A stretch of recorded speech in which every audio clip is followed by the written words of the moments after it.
Pada kesempatan yang mulia ini kita akan coba membahas tentang proses dan cara melaksanakan fardu kifayah bagi jenazah yang meninggal di kapal dan kapal tersebut jauh daripada daratan. Ya, insya Allah akan kita bahas pada kesempatan yang mulia. Selama ini ada video yang viral tentang seorang warga Indonesia yang dilempar ke laut oleh satu kapal, yang mungkin kapal itu saya tidak mengenal lebih lanjut.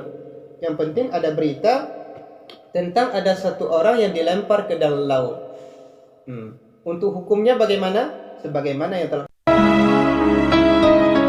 لا ما عاد يرعبني ظلم يهددني لا شيء أخسره لا مهما يطول الدرب فالحق معه.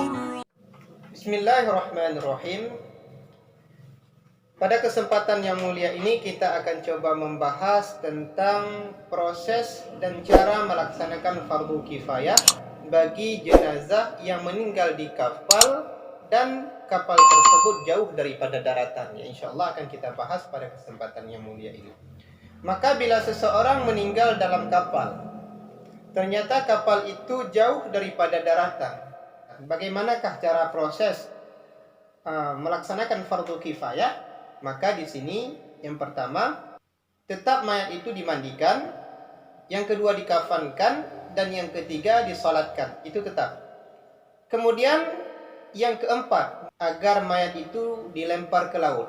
Dilempar ke laut seperti yang kejadian pernah viral selama ini.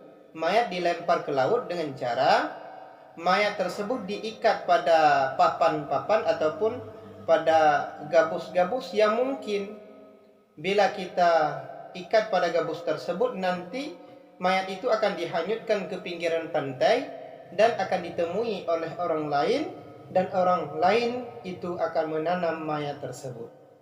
Ini cara yang pertama.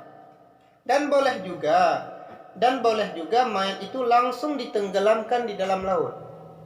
Langsung ditenggelamkan di dalam laut dengan cara diikatkan sesuatu yang dapat menenggelamkan jenazah tersebut ke dasar laut. Itu dua cara boleh.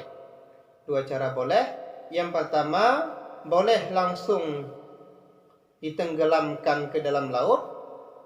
Yang kedua, boleh bagi orang tersebut, mayat tersebut setelah dimandikan, dikafankan dan disolatkan, diikat pada suatu papan ataupun pada suatu gabus, kemudian dilempar ke laut, dan mungkin jenazah nantinya akan dihempas oleh gelombang dan sampai di pinggiran pantai, dan orang-orang yang ada di sekeliling pantai tersebut mengambil jenazah tersebut dan menguburkan. Itu adalah cara-cara bagi orang yang meninggal di dalam laut. Apakah orang yang melaksanakan hal demikian itu berdosa?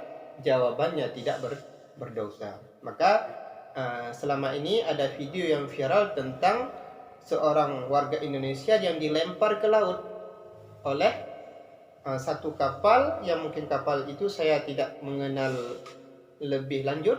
Yang penting ada berita tentang ada satu orang yang dilempar ke dalam laut. Untuk hukumnya bagaimana? Sebagaimana yang telah tersampaikan tadi. Jadi hukum bagi orang yang meninggal dalam kapal kemudian dilempar ke laut, syaratnya yang pertama tetap harus dimandikan, yang kedua harus dikafankan, dan yang ketiga harus disolatkan, wajib disolatkan maksudnya, dan yang keempat setelah selesai itu baru dilempar kepada laut, dilempar ke dalam laut. Maka secara zahiriah kita melihat menyiksa mayat, tetapi itu bukan menyiksa mayat. Wallahu a'lam bishawab. Moga saja ada manfaat yang telah kita sampaikan. Wallahu a'lam bishawab. Assalamualaikum warahmatullahi wabarakatuh.